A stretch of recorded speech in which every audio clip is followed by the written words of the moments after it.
아침을 여는 말씀.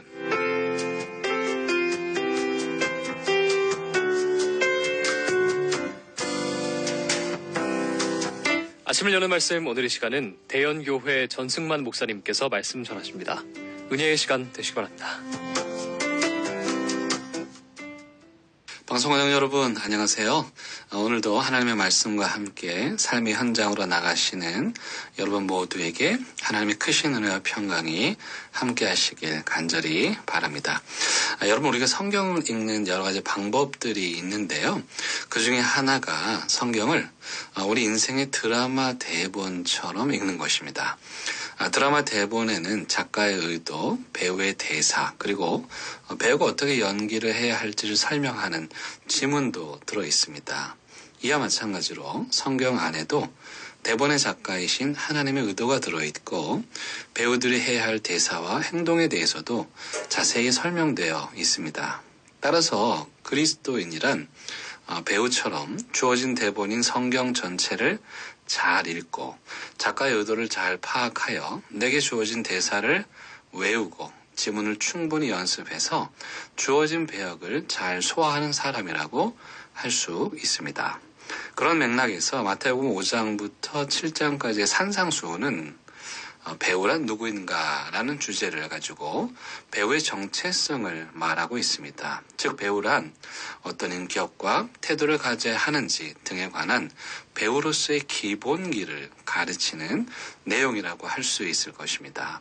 그 산상수훈의 한 복판에 주기도문은 배우들이 정체성과 나아갈 방향을 잃지 않도록 마음의 중심을 잡아주는 너무도 중요한 기도입니다. 잠깐 쉬겠습니다. 주기도문은 하늘에 계신 우리 아버지라고 시작을 하는데요. 이는 하나님께서 우리 인생 대본의 작가이심을 인정하는 신앙 고백입니다. 이후 6가지 간구 내용이 나오는데 처음 3가지는 하나님에 대한 간구이고 나머지 3은 인간의 필요에 대한 간구입니다. 오늘은 그 중에 2번째 간구인 나라가 임하시오며 라는 말씀의 의미를 생각해 보려고 합니다. 그런데 사실 이 간구는 좀 뜬금없습니다. 도대체 나라는 무엇이며 임한다는 말은 무슨 뜻일까요? 이 말씀을 이해하려면 구약성경 다니엘서 7장으로 가야 합니다. 왜냐하면 예수님께서 아무 맥락이 없이 이 말씀을 하신 것이 아니라 다니엘서에 나오는 나라라는 말을 인용하신 것이기 때문입니다. 다니엘서 7장 13절로 14절 말씀에 보면 내가 또 밤 환상 중에 보니 인자 같은 이가 하늘 구름을 타고 와서 옛적부터 항상 계신 이에게 나아가 그 앞으로 인도되매 그에게 권세와 영광과 나라를 주고 모든 백성과 나라들과 다른 언어를 말하는 모든 자들이 그를 섬기게 하였으니 그의 권세는 소멸되지 아니하는 영원한 권세요 그의 나라는 멸망하지 아니할 것이니라. 이 말씀에 주기도문에 나오는 나라라는 단어가 여러 번 반복됩니다. 그렇다면 다니엘서에서 말하는 나라라는 의미는 무엇일까요? 다니엘서는 무자비한 폭군 아래 믿음을 지키다가 혹독한 박해를 받는 시대를 배경으로 하고 있습니다. 제가 지난해 안식년 기간 동안 막내딸과 함께 미국 펜실베니아에 있는 사이트 앤 사운드라는 세계에서 유일한 기독교 뮤지컬 전용 공연장에 갔었습니다. 그 공연장은 소위 기독교계의 브로드웨이라고 불릴 정도로 규모나 공연의 완성도 측면에서 볼 때 일반 뮤지컬의 버금가는 정말 뛰어난 공연장입니다.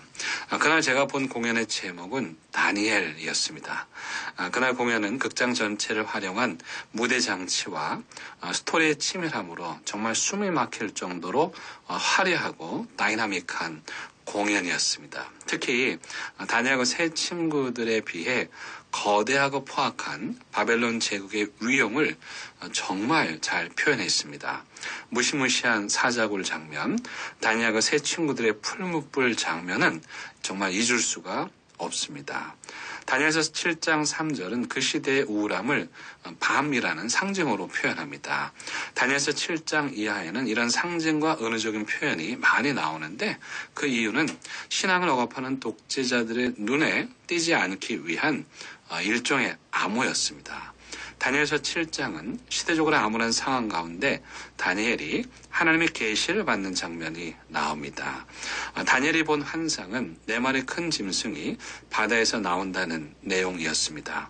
여기서 바다는 그 시대의 혼란함을 의미했고 4짐승은 역사 속에 존재했던 4개의 제국을 의미합니다. 일반적으로 이 4짐승을 바벨론, 메데, 페르시아, 그리고 알렉산더 사후 4개로 분열된 국가 중의 하나인 시리아로 해석합니다. 이 4나라의 특징은 하나같이 포악하고 잔인해서 지속하면 할수록 악만 더하는, 그래서 더 이상 존재해서는 안 되는, 빨리 끝이 나야 하는 나라였습니다.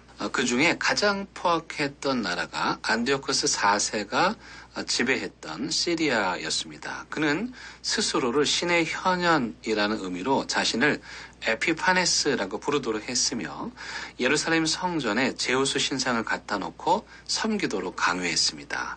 유대인들의 율법 준수와 안식일 준수를 금했으며 할례를 금했는데요. 어기는 사람은 할례 받은 아이를 죽여서 그 아이를 줄에 묶어서 부모의 목에 매달았고 그 부모는 십자가형에 처했습니다. 이에 박해를 받은 믿음의 사람들은 이 악한 통치자들이 지배하는 나라는 끝이 나고 공의와 평화가 다스리는 새로운 나라가 오기를 간절히 고대했습니다. 바로 박해받던 이들이 간절히 고대하던 나라, 그 나라가 예수님께서 말씀하신 하나님의 나라입니다. 그렇다면 여러분, 하나님의 나라가 어떤 모습으로 임할까요? 여기 임한다는 번역의 느낌으로 보자면 살포시 임하거나 어느 시인의 식구처럼 사뿐히 지려밟고 임할 것 같은데 전혀 그렇지 않습니다. 만약 여러분들이 길을 가다가 불량배를 만나서 급하게 경찰을 불렀는데 글쎄 출동한 경찰이 나보다 싸움을 더 못하게 생겼다면 여러분 그게 무슨 도움이 되겠습니까? 안디오코스 4세 같은 포악한 독재자가 통치하는 급박한 상황을 고려한다면 하나님의 나라는 악한 나라를 압도하고 분쇄하는 강력한 모습으로 임해야 할 것입니다. 그래서 하나님의 나라가 임한다고 할 때의 모습은 마치 특수부대가 압도적인 군사력으로 작전을 펼치듯이, 그리고 레이더망에도 잡히지 않는 스텔스기가 갑자기 나타나 융단 폭격을 하듯이 그렇게 임하십니다. 그래서 하나님 나라가 오시면 악하고 견고한 진이 무너지게 되는 것입니다. 따라서 나라가 임하시오며 라는 기도를 하는 자들에게 하나님의 나라가 임하면 롯의 아내처럼 늘 과거에 얽매여서 뒤돌아보면서 후회만 하는 돌 같은 사람들의 마음이 산산이 부서집니다. 하나님의 나라가 이기적이고 고집스럽게 죄를 더하는 사람의 마음에 임하면 죄악의 견고한 진이 파괴됩니다. 하나님의 나라가 부정적이고 비관적이고 패배주의에 사로잡힌 사람들의 마음에 임하면 어둠의 영이 물러갑니다. 하나님의 나라가 병든 육체에 임하면 현대의학이 못 고치는 질병도 치유됩니다. 하나님의 나라가 황폐해진 가정과 교회와 사회에 임하면 황무지에 꽃이 핍니다. 사랑하는 극동방송 가족 여러분, 저는 오늘도 이 하나님 나라의 능력을 믿습니다.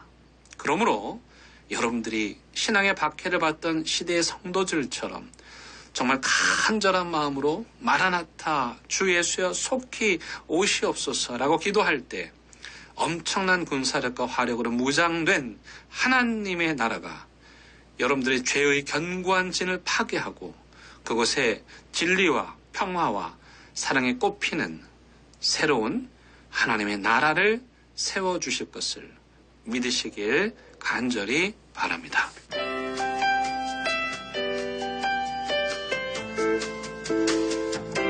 아침을 여는 말씀. 지금까지 부산시 남구 진남로에 위치한 대연교회 전승만 목사님의 말씀으로 함께 하셨습니다. 오늘 방송 들으시고 신앙생활에 도움받기를 원하시거나 예수님을 구주로 영접하기 원하시는 분들은 051-628-2260 대연교회로 연락 주시거나 051-780-2828 부산극동방송으로 연락 주시기 바랍니다. 아침을 여는 말씀 오늘 이 시간을 마칩니다.